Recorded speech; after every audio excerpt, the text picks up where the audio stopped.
வீட்லேயும் குழந்தைங்க இப்படி தான் பண்ணுறாங்களா? சாப்பிடவே மாட்றாங்களா? வாயில் எது வச்சாலும் துப்பிடுறாங்களா? அழுதுகிட்டே இருக்காங்களா? இந்த ரெமெடி ட்ரை பண்ணி பாருங்கள், கண்டிப்பாக சாப்பிடுவாங்க. எங்கள் பாப்பாவுக்கு வந்து பார்த்திங்கன்னா சளி பிடிச்சாலோ வயிற்றில் பூச்சி ஏதாவது இருந்தாலும் இந்த ரெமெடி தான் நாங்கள் ட்ரை பண்ணுவோம். அதனால தான் நான் உங்களுக்கு ஷேர் பண்ணுறேன் இந்த ரெமெடியை.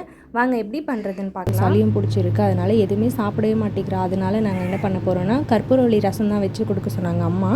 வாங்க எப்படி பண்ணுறதுன்னு. கற்பூரவள்ளி இலையை நல்லா சுத்தமாக க்ளீன் பண்ணிவிட்டு அதுக்கப்புறம் பார்த்திங்கன்னா மிக்ஸி ஜார் எடுத்துக்கோங்க. மிளகு, சீரகம், சுக்கு பார்த்திங்கன்னா லைட்டாக தான் போடணும், ரொம்ப காரமாக இருக்கும், குழந்தைங்க சாப்பிடாதீங்க. இந்த ரெமெடி பார்த்திங்கன்னா 1.5 வயசு மேலே இருக்க குழந்தைங்களுக்கு தான் கொடுக்கணும். அதுக்கப்புறம் 4 பல் பூண்டு போட்டுக்கோங்க. கற்பூரவள்ளி இலை, கழுவி வச்ச இலை 4 இலை மட்டும் போட்டுக்கோங்க. லைட்டாக மஞ்சத்தூள், பட்டை, இதனோட 2 கல்லுப்பு வந்து சேர்த்துக்கிட்டு நம்ம வந்து மிக்சியில் போட்டு அரைச்சி எடுத்துக்கலாம். ஆனால் அரைச்சி சேர்த்தா அதோட சாறு நல்லா இறங்கும். இதில் சுத்தமான தண்ணி எடுத்து வச்சு அரைச்சி வச்சதை இதை கூட கலந்துக்கோங்க. ஸ்டவ்வில் வச்சு ஆன் பண்ணிவிட்டு சிம்லேயே வச்சுருங்க. அடி பிடிக்காத அளவுக்கு பார்த்துக்கணும்.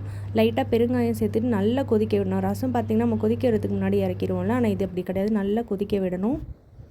வயிற்றில் பூச்சி எதாவது இருந்தாலும் சளி பிடிச்சிருந்தாலும் இந்த ரசம் வச்சு கொடுங்க, கண்டிப்பாக நல்லபடியாக சாப்பிடுவாங்க, நிறைய சாப்பிடுவாங்க. இந்த ரெசிபி பிடிச்சிருந்தா என்னோடய சேனலுக்கு சப்ஸ்கிரைப் பண்ணுங்கள், லைக் பண்ணுங்கள், ஷேர் பண்ணுங்கள். தொடர்ந்து என்னோடய வீடியோவுக்கு சப்போர்ட் பண்ணுங்கள்.